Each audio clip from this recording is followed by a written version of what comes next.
بلانا یا رسول اللہ، ہم کو بلانا یا حبیب اللہ، ہم کو بلانا یا رسول اللہ، ہم کو بلانا یا حبیب اللہ۔ کبھی تو سب گنبد کا اجالا ہم بھی دیکھیں گے، کبھی تو سب گنبد کا اجالا ہم بھی دیکھیں گے، ہمیں بلوائیں گے آقا مدینہ ہم بھی دیکھیں گے، ہمیں بلوائیں گے آقا مدینہ ہم بھی دیکھیں گے، ہم کو بلانا یا رسول اللہ، ہم کو بلانا یا حبیب اللہ۔ برستی گنبد خضرا کو وہ چھوتی ہوئی بوندیں، برستی گنبد خضرا کو وہ چھوتی ہوئی بوندیں، وہاں پر شان سے بارش برسنا ہم بھی دیکھیں گے، وہاں پر شان سے بارش برسنا ہم بھی دیکھیں گے، ہمیں بلوائیں گے آقا مدینہ ہم بھی دیکھیں گے، ہمیں بلوائیں گے آقا مدینہ ہم بھی دیکھیں گے، ہم کو بلانا یا رسول اللہ، ہم کو بلانا یا رسول اللہ، ہم کو بلانا یا رسول اللہ، ہم کو بلانا یا حبیب اللہ۔ شاہ صاحب میرے خیال میں کہیں اور ان کو جانا ہے، تو انشاءاللہ کل ابھی ہم لوگ صبح ہی ساتھ ہی آئے تقریباً، کل بھی ایک کانفرنس تھی لاہور میں، ہم لوگوں کی زندگی ذرا ڈسٹرب ہی رہتی ہے، کبھی کبھی آرام کا مسئلہ، کبھی وقت پہ کھانا نہیں، پھر پروگرامز بھی بس چل رہے ہیں، اللہ چلا رہا ہے، چل رہے ہیں، اللہ تعالیٰ ان کو جزا دے اور استقامت عطا فرمائے۔ ہم کو بلانا یا رسول اللہ، ہم کو بلانا یا حبیب اللہ، گزارے رات دن اپنے اسی امید پر ہم نے، گزارے رات دن اپنے اسی امید پر ہم نے، کسی دن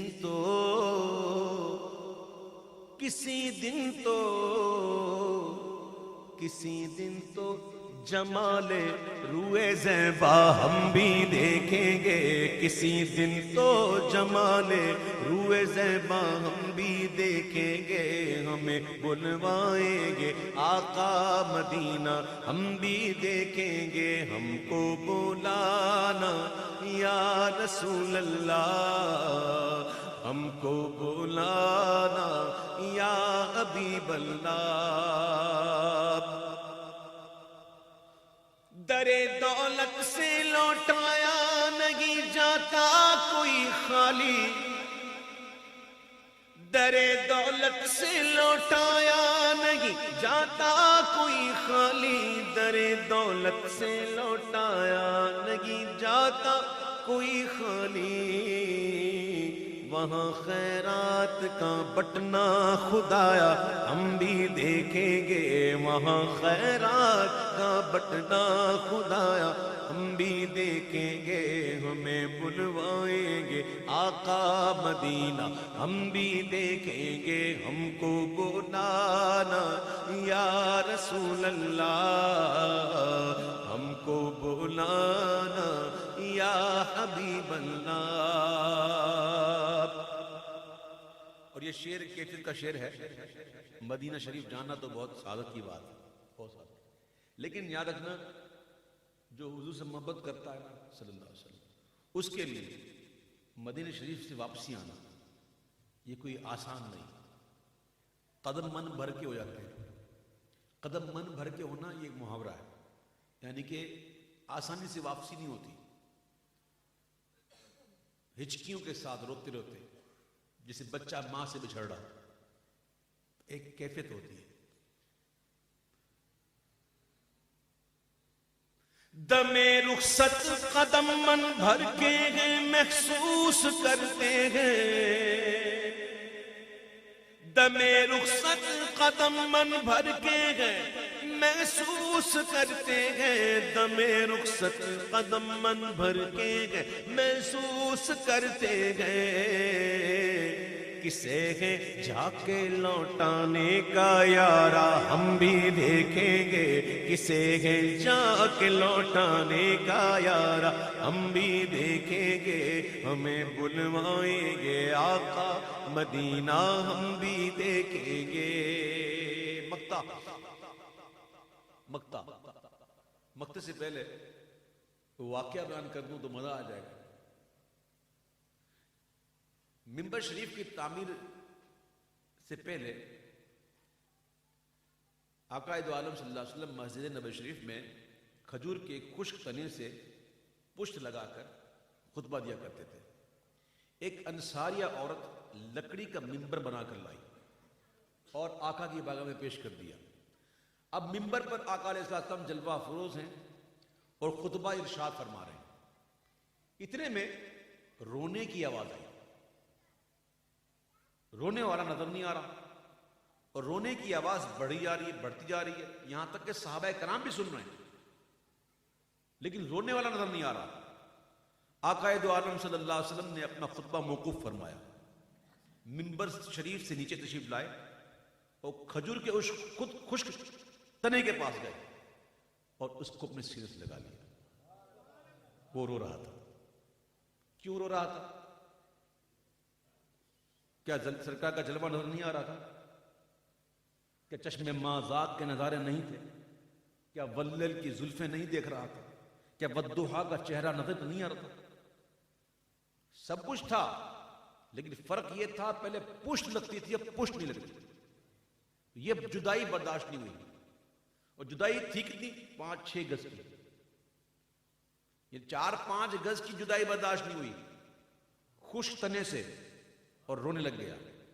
ایک ہم ہیں سینکڑوں میل دور آ جاتے ہیں، ہماری چیخیں نہیں نکلتی۔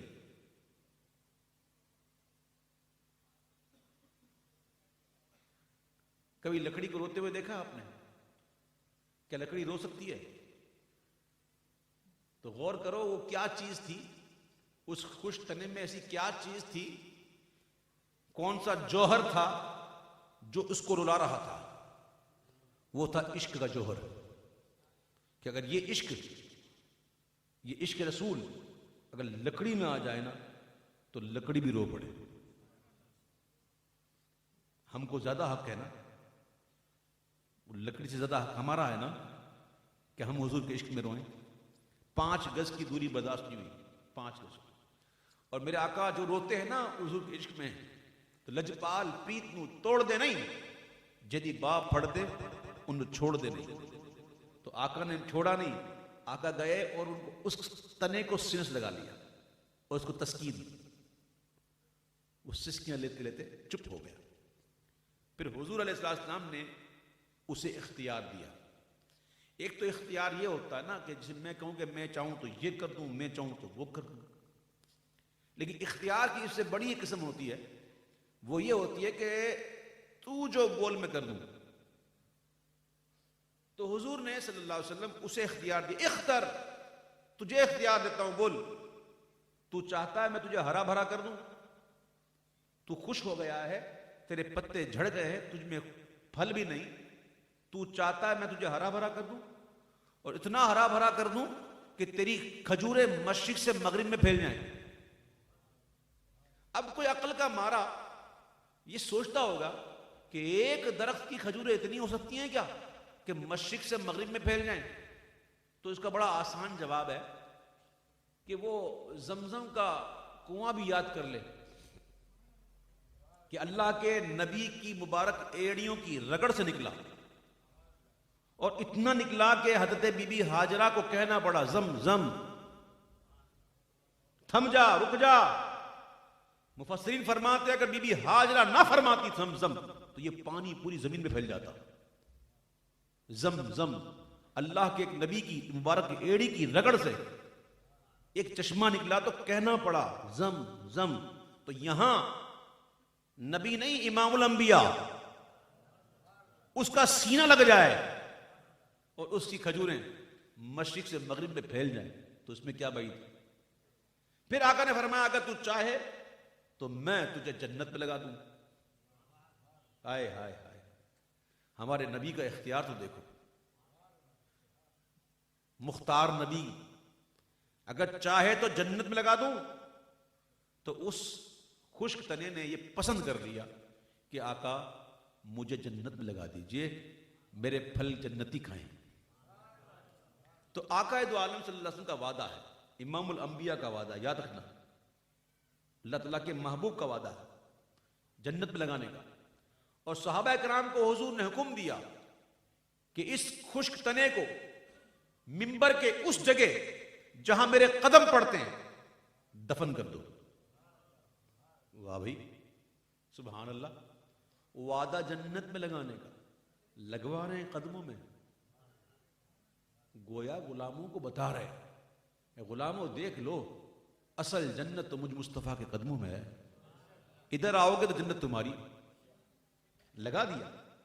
اور صحابہ کرام نے بھی یہ نہیں کہا حضور آپ تو جنت کی بات کر رہے ہو ادھر لگا رہے. وہ صحابی تھے، وہ صحابی تھے. پھر کہتا ہوں صحابی تھے، ان کو پتا کہ یہ جو فرما رہے ہیں سچ فرما رہے ہیں. اور اللہ نے بھی کمال دیکھو، اللہ نے بھی نہیں کہا محبوب کیا کر رہے ہو، جنت تو میری ہے، وہ لانا ہے تو کوئی اچھا ہاتھ رکھ لے کے آؤ، یہ کیا خشک تنا لے کے آئے. نہیں، اللہ نے نہیں فرمایا. کہا میں تو مالک ہی کہوں گا کہ ہو مالک کے حبیب، محبوب بھی بناؤں اور حساب کتاب بھی کروں. یعنی مالک میں محبوب بھی بناؤں اور حساب کتاب بھی کروں؟ نہ، میں تو مالک ہی کہوں گا کہ ہو مالک کے حبیب، یعنی محبوب و محب میں نہیں میرا تیرا. سمجھ گئے بات کو کہ جو حضور کے قدموں میں آ گیا جنت اس کی ہے. اب اس شعر کو سنو. پہنچ جائیں گے جس دن اجاگر ان کے قدموں میں، پہنچ جائیں گے جس دن اے اجاگر ان کے قدموں میں، کسے کہتے گے جنت کا نظارہ ہم بھی دیکھیں گے، کسے کہتے گے جنت کا نظارہ ہم بھی دیکھیں گے، ہمیں بلوائیں گے آقا ہم بھی دیکھیں گے. اب شاید کسی کے دل میں خیال آیا ہو کہ کیا باتیں کرتا ہے، جنت اور حضور کے قدموں میں، یہ کیا بات کر دی، جنت حضور کے قدموں میں. بولا ہاں، میرے آقا نے تو یہاں تک کہا کہ جنت ماں کے قدموں میں ڈلے. کیا حضور کا فرمان نہیں سنا، جنت ماں کے قدموں کے نیچے؟ تو ماں افضل ہے کہ حضور؟ حضور افضل ہے نا. اور جنت بنی کیسے؟ حضور کے صدقے میں. دنیا کیوں بنی؟ حضور کے لیے. پوری مکمل ایک حدیث سے پاک ہے پوری، آدم علیہ السلام والی. اللہ فرماتا ہے آدم اگر میں محمد کو نہ بناتا تو تمہیں بھی نہ بناتا، جنت دوزخ بھی نہ ہوتے، شمس و قمر بھی نہ ہوتے، بحر و بر بھی نہ ہوتے، خشک و تر بھی نہ ہوتے. اے آدم اگر میں محمد کو نہ بناتا تو تم بھی نہ ہوتے. تو جو کچھ بھی ہے حضور کا صدقہ ہے. درود شریف